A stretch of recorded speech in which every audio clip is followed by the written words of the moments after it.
terrific wind, Barry. Well, it's just going faster than anybody else, isn't it?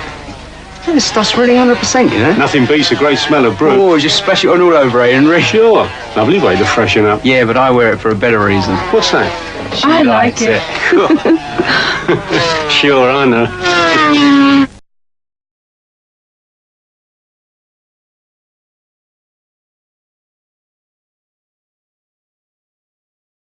We don't want that to rust, so I'll drop them in the plating tank, and we'll do the biz with those. Let's go and see how they fit. Over by the heater, so that one supports the pipe that side.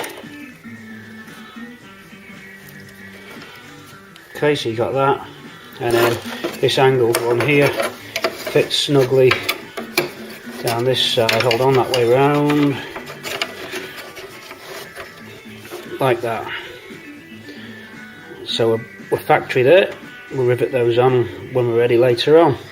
2 brackets made up because the others were pitted and really looking rusty, so there's 2 new ones made. Hopefully they're close to original. Right, now I've done the brackets. Wherever you cut the metal's obviously exposed. You can paint if you want. I've decided to zinc them, so it'll just seal it in nice round the drill holes there. When you get your rivet in, not going to react, so this should last. If you've got the tank already set up, it's one of them things you may as well just do it. You know, no problem with painting them, but this will seal in all where I've cut the metal. So if you look on the edges and round those drill holes, it's now the zinc's gone through. If you can see that, the camera takes a while to focus. However, that on my eyes are going. There you go. So that just makes a neater job of the brackets.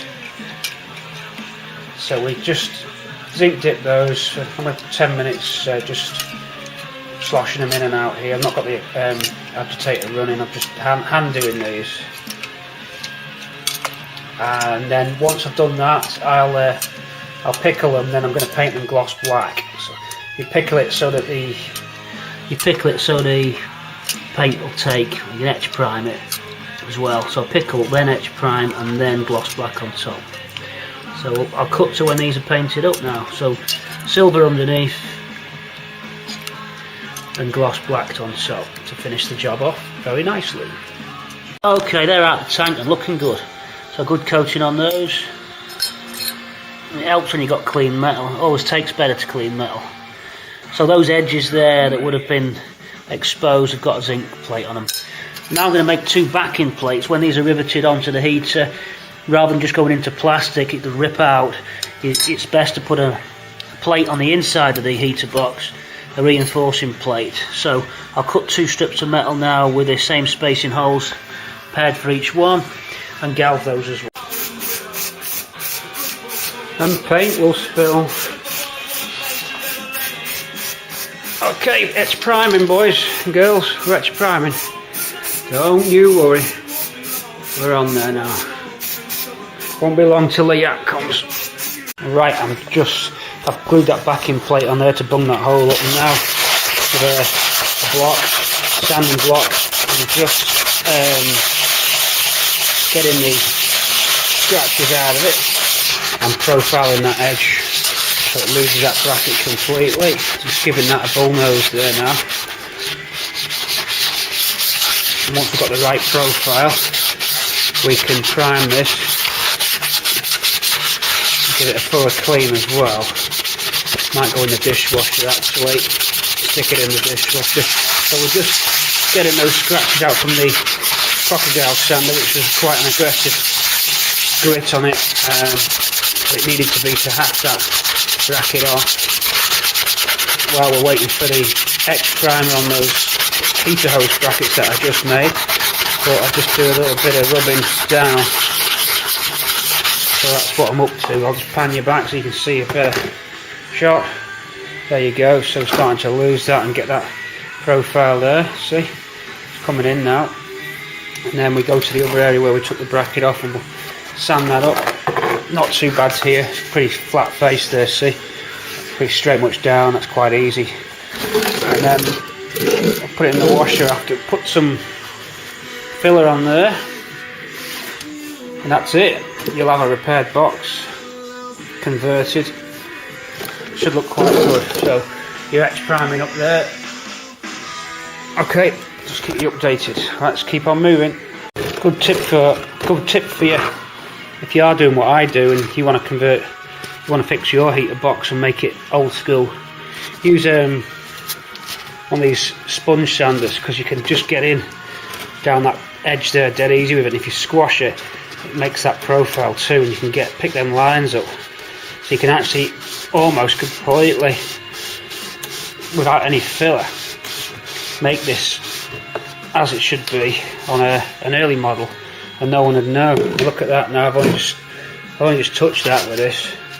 I don't know what grit that is. It just says fine, but that's blooming handy for this job. Straight down that edge there. See, look, straight down that edge there. And where that bracket was now is invisible. All right, it's going to need a light skim, because my crop sander, as I said, was a bit aggressive, but almost nothing. I mean, you're just going to swipe the filler in there. You could keep going and probably lose it, but you drop a bit of profile, you drop a bit of thickness. So that's a good tip. Use one of them foam rubbing blocks. They're very handy for profiling work like this. So that's the sanding done before the filler goes on. Okay, so you'll see how that bracket's going to fit on this edge at the top. What else have we got? I think that's it for now. Yeah, I'm going to put these brackets now into etch prime and get them painted as well. Right, I just pickled and washed those. I'm just drying them on the infrared now. They're ready for etch prime. That's the bottom mounting brackets for the heater box, and as you know, they're the top hose mounts. Hook ready.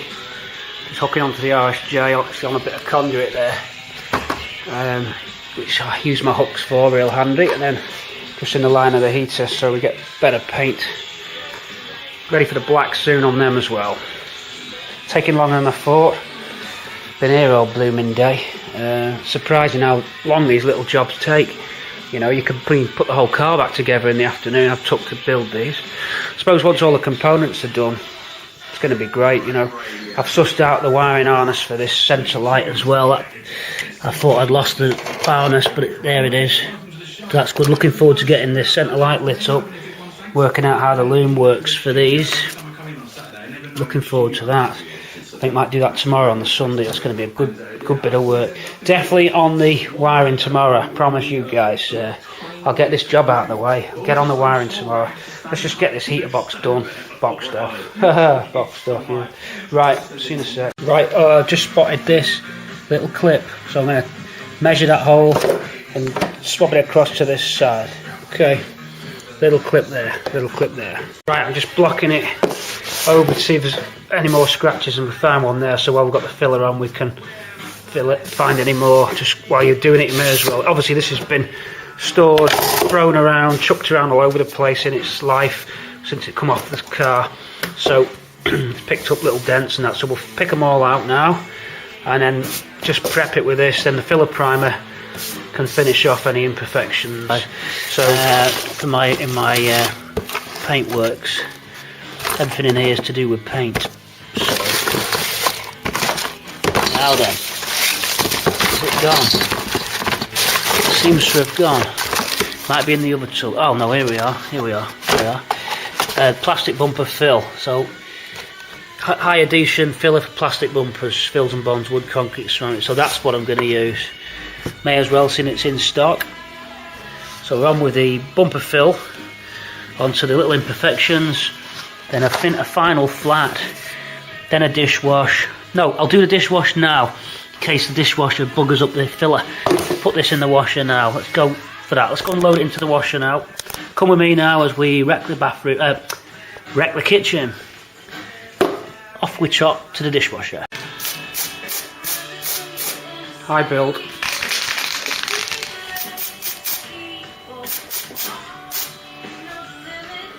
High build. Because of the pitting. These don't need high build, of course. On with the brackets. Don't worry about the dishwasher, we're going in a minute. Right, I'm just going in for a little wash as promised. Dishwasher ready, top drawer out, heater box in. We don't want it too hot, I don't want to distort any plastics. Should fit, let's have a look. Oh dear. Let's just have to readjust it, I think. We'll get it. We'll get it. A little bit of jiggery pokery needed. That's the one. We're in. Right. Economy wash, let's go. 20-minute wash later and we're ready to roll. We're ready to go. Clean and clean. That's the one. Saves a lot of scrubbing. Right, so we're out the dishwasher, back into the workshop. On in the plating tank for the flap. I can only fit half in. You can see where it's galved it and where it hasn't. So I have to flip it upside down periodically. So this is the heater box, the flap inside it that you saw me take out earlier. Managed to get it very clean, as you can see. Actually wasn't in bad condition underneath that crappy foam stuff and the black paint. It would have gone in the air and it didn't have long before. So this is Swampy's flap, you know. So it's about the most solidest piece of metal on the whole car, I think. I think it's the only bit of metal that's in one complete piece out of that car. Okay, so let's keep on cooking. I'm going to flip it round now for you. And we're upside down. There's that bit that wasn't done, so we'll just concentrate on that bit now. You'll see that slowly disappear. I might have to drop the current if I'm going to do that, because it's a higher concentration. If you're just doing a small piece of metal, it'll black it out. See how it's tried to black that out? Gotta just watch your current setting. There's definitely an art to this job, I tell you. It's quite hit and miss sometimes. You'll get a really good one, and then the next one will come out rubbish, and you won't understand why. But it's all about your size of your part going in compared to that current setting. The current setting's much more critical than they make out, I've found, because it stops you burning the edges too much and it makes like a black effect, and it doesn't shine either. And keeping it moving shines it as well. If you keep it still, it has a dull finish. If you shake it about, it goes really shiny. So starting to catch up there, look. So I mean, it's quite therapeutic. So you could just, it's supposed to be in for 20 minutes. Some stuff you can get away with 5 minutes. But it's quite fun to just, I don't know if you like that kind of thing, but I like just sloshing it about, splash it all over. Who remembers that advert from the 70s? Brute, splash it all over. I stick that on the beginning of the video for a laugh. You'll first have watched the video and thought, what the hell is this advert doing? Splash it all over, Brute. But this is why I got you to this bit. Some light entertainment for you there in these dark winter nights. I know you're all sat at home there now, because how else would you watch the videos unless someone's watching on the mobile? So if you are sat at home and you've decided to have an evening catching up on the vids, browsing the net, whatever you want to do, going on the forums, then hello, and enjoy your Saturday night beer, because it's Saturday night. I know a lot of you like the beers, especially at 5 o'clock. People well missed and friends gone, but nobody knows why. Well, hopefully we can pick up I hope so.